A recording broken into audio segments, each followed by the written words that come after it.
So I'm Ines Montano. I'm an associate professor for applied physics and material science. My name is Garrick Lindberg. I am an associate professor of chemistry and physics. I am Colin Ryan Chandler. At Northern Arizona University, I was a National Science Foundation Graduate Research Fellow. My name is Toby Hawking, and I'm a researcher doing machine learning research, teaching classes related to that subject as well. My name is Christopher Edwards, and I am an associate professor in the Department of Astronomy and Planetary Science, and I spend a lot of time thinking about Mars and the Moon and asteroids.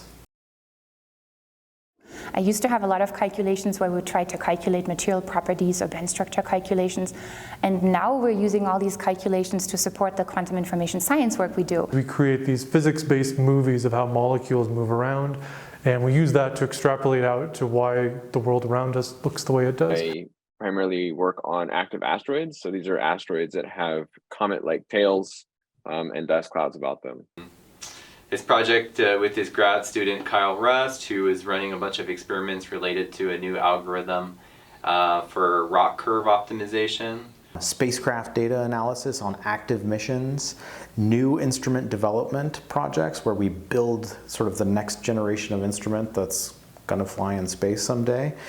We do a lot of numerical modeling to help us interpret that data returned from spacecraft. We do planetary analog field work, so we go out into the field and we make measurements in the way that we do with different instruments on other planets, and then of course we do lab work to help validate those techniques.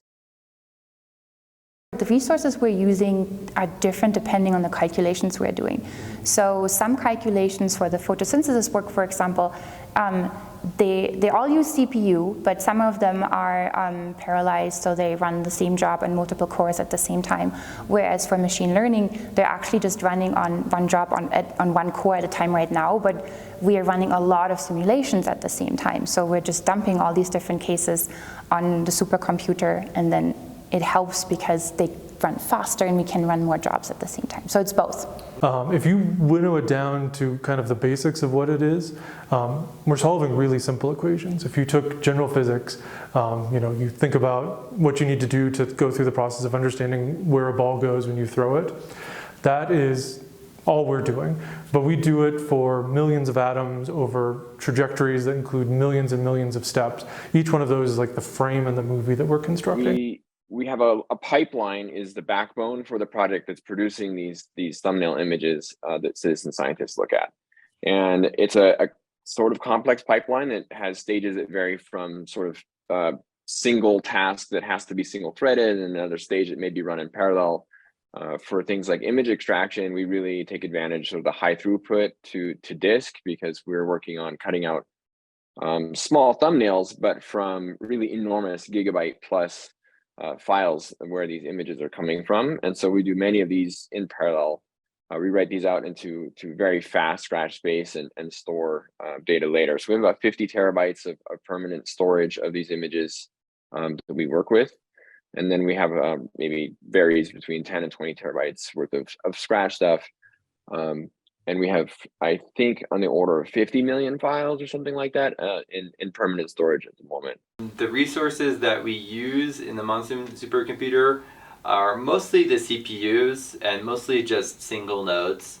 So the experiments that we do are usually pretty small in terms of computational requirements. Like often we'll only ask for like a day or two of computation time and a relatively modest amount of memory, like, I don't know, maybe less than 10 gigabytes, right? So we use a lot of CPU-related activities, so we're doing a lot of things in parallel, however. So a lot of the tasks that we have are pretty small, but we have tens or hundreds of thousands of these tasks that we need to do.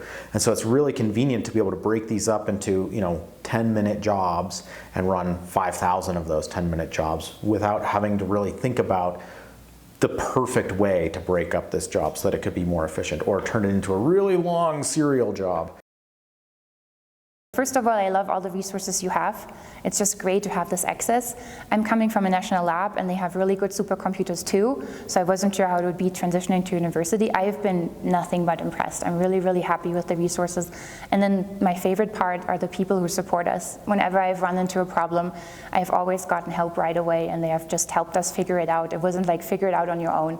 It's just been really, really great. I think the first thing that really comes to mind is just the personality of it. So Chris showed up at the same time, Chris Coffey showed up at the same time as I did. We have a relatively small supercomputer with a relatively small staff supporting it, but that has meant that the small number of researchers here using it are able to directly work with the people that are running it and maintaining it, and it really has been able to be sculpted to fit the type of research we're doing. My favorite thing is the support and the flexibility. As a former IT administrator from my life before coming into astrophysics and astronomy, I know a little bit how the backend works, and having that flexibility to work with us as users really means that we can actually get science done and to focus on the science rather than trying to battle to get over these technical hurdles. ARC enables us to not have to be battling as much, and so we can really focus on the science and get to the scientific goals. The way that the scheduler is managed, I don't know how that works exactly, but somehow every time my group wants time, we always end up getting our time right away, and so we never really have to wait in the queue. You know, having direct lines, direct communication, we're able to kind of tailor the use cases, which is pretty unusual. The second part is the fact that, you know, we can use, I don't know, millions of CPU hours, and it is a facility that is provided to faculty members. That is huge.